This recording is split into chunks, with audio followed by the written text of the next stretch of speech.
नमस्कार more new video रे आपनको स्वागत जनाऊँगी।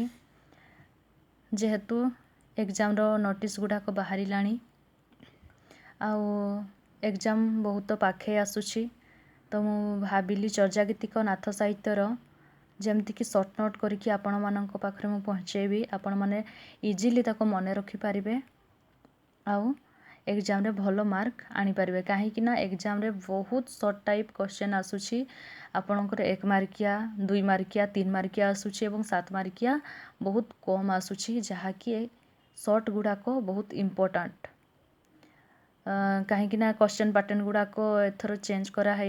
आगे लॉन्ग क्वेश्चन बेसी आसुथिला एवं शॉर्ट क्वेश्चन बहुत कम आसुथिला किंतु एथर शॉर्ट क्वेश्चन को बेसी करा है लॉन्ग क्वेश्चन को बहुत कम करा है कहीं इजीली छुआ मैंने जमती कि पास आउट करि पारिबे।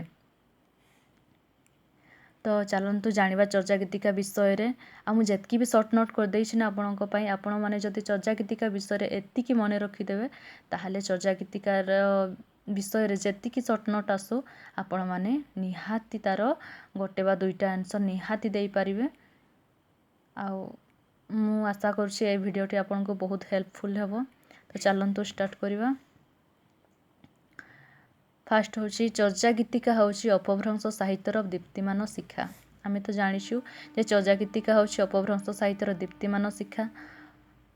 चर्चा गीतिका सप्तम शताब्दी रु त्रयोदश शताब्दी मध्य उन्नस और विकास घटी बा आमे कहि परिबा चर्चा गीतिकार समय सीमा सप्तम शताब्दी रु त्रयोदश शताब्दी मध्य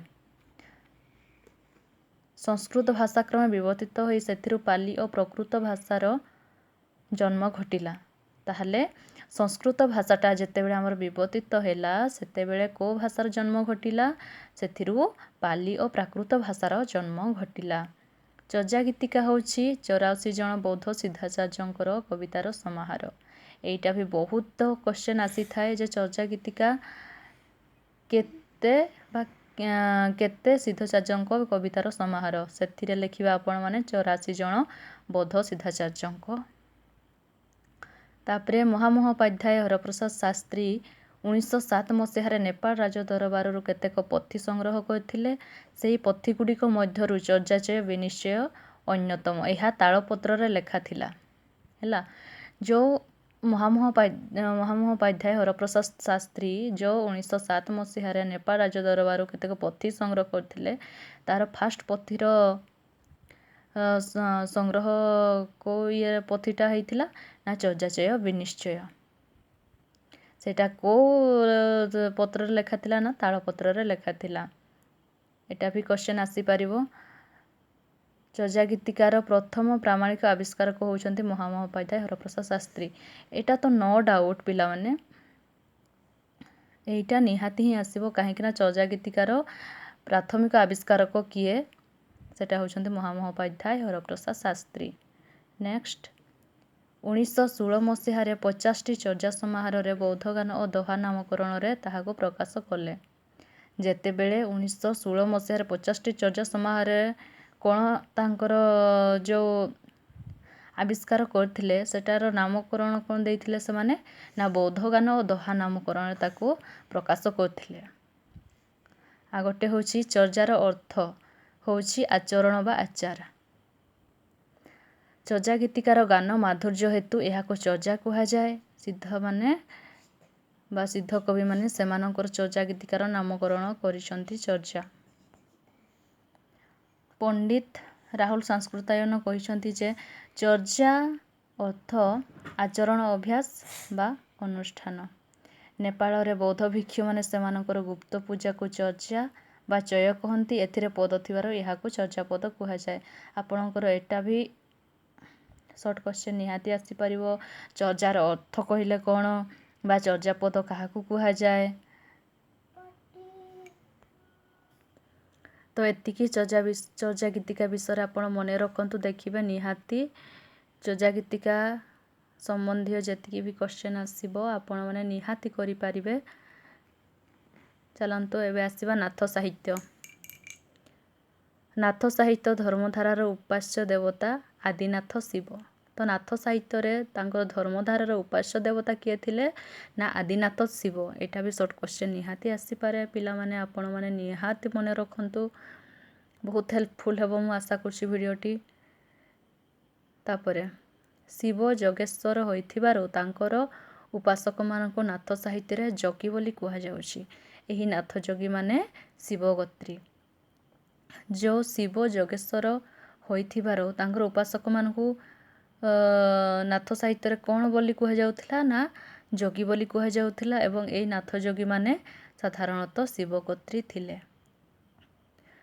ନବନାଥଙ୍କ ମଧ୍ୟରେ ଗୋରେଖନାଥଙ୍କୁ ଶିବ ଅବତାର ବୋଲି କୁହାଯାଏ।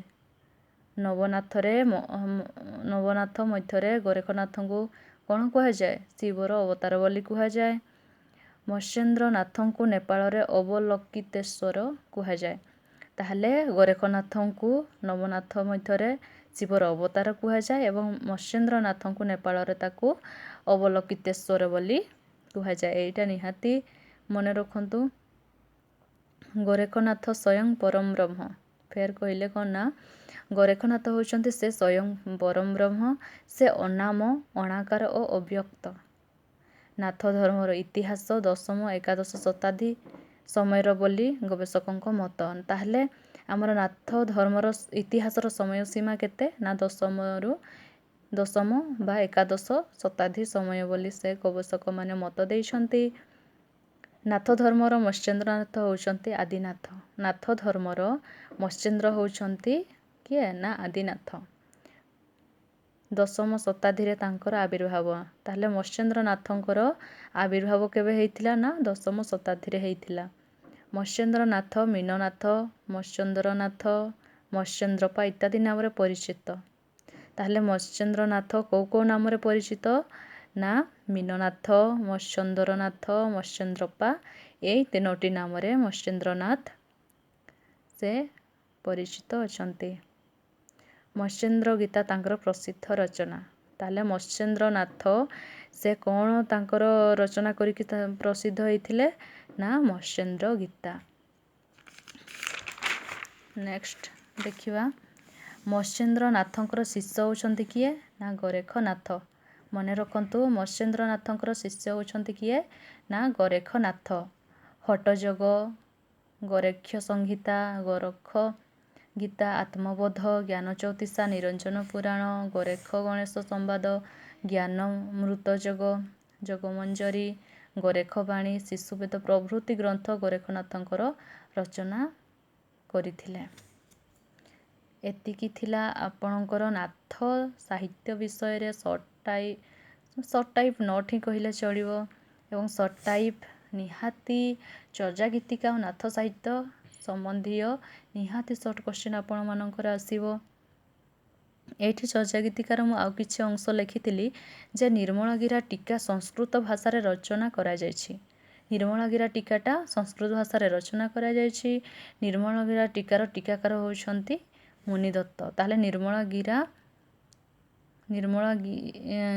ଟୀକାର ଟୀକାକାର କିଏ ହେଉଛନ୍ତି ନା ମୁନିଦତ୍ତ। ଏହା କେଉଁ ଭାଷାରେ ରଚନା କରାଯାଇଥିଲା? ସଂସ୍କୃତ ଭାଷାରେ ରଚନା କରାଯାଇଥିଲା। ଇନ୍ଦ୍ରଭୂତି ହେଉଛନ୍ତି 7ମ ଶତାବ୍ଦୀର ଶେଷ ଭାଗ ଓ 8ମ ଶତାବ୍ଦୀର ପ୍ରଥମାର୍ଦ୍ଧର ବ୍ୟକ୍ତି ଭାବରେ ଗ୍ରହଣ କରାଗଲା। ଇନ୍ଦ୍ରଭୂତିକୁ ଏଟା ବି ଆସିପାରେ ସର୍ଟ କ୍ୱେଶ୍ଚନ୍ କି ଇନ୍ଦ୍ରଭୂତି କେଉଁ ବ୍ୟକ୍ତି ଭାବରେ ଗ୍ରହଣ କରାଯାଏ? ତ ଆପଣମାନେ ଲେଖିବେ 7ମ ଶତାବ୍ଦୀର ଶେଷ ଭାଗ ଓ 8ମ ଶତାବ୍ଦୀର ପ୍ରଥମାର୍ଦ୍ଧର ବ୍ୟକ୍ତି ଥିଲେ ଇନ୍ଦ୍ରଭୂତି। ତ ଆଶା କରୁଛି ଭିଡ଼ିଓଟି ଆପଣଙ୍କୁ ବହୁତ ହେଲ୍ପଫୁଲ୍ କରିବ ଏବଂ ଚର୍ଯା ଗୀତିକା ଓ ନାଥ ସାହିତ୍ୟ ହେଉଛି ଆମର ଓଡ଼ିଆ ଅନର୍ସର ବହୁତ ମୋଷ୍ଟ ଇମ୍ପୋର୍ଟାଣ୍ଟ ଟପିକ୍ କହିଲେ ଚଳିବ। ଏଟା ଫାର୍ଷ୍ଟ ୟୁନିଟ୍ର ଏବଂ ଫାର୍ଷ୍ଟ ୟୁନିଟ୍ର ତ ବହୁତ କ୍ୱେଶ୍ଚନ୍ ଆସିବ। ତ ଆଶା କରୁଛି ଆପଣମାନେ ଭିଡ଼ିଓଟିକୁ ଭଲ ଲାଗିଥିଲେ ଲାଇକ୍ କରିବେ, ସେୟାର କରି ସବସ୍କ୍ରାଇବ୍ କରିବେ ଏବଂ ସବସ୍କ୍ରାଇବ୍ ବଟନ୍ ପାଖରେ ଥିବା ବେଲ୍ ଆଇକନ୍କୁ ପ୍ରେସ୍ କରିବେ, ଯାହାଫଳରେ କି ଆଗାମୀ ଭିଡ଼ିଓର ନୋଟିଫିକେସନ୍ ଆପଣମାନଙ୍କୁ ସର୍ବପ୍ରଥମେ ମିଳିପାରିବ। ଏମିତି ଲାଷ୍ଟେଷ୍ଟ ଭିଡ଼ିଓ ପାଇବା ପାଇଁ ନିହାତି ଚ୍ୟାନେଲକୁ ସବସ୍କ୍ରାଇବ୍ କରିବେ। ରହିଲି, ନମସ୍କାର।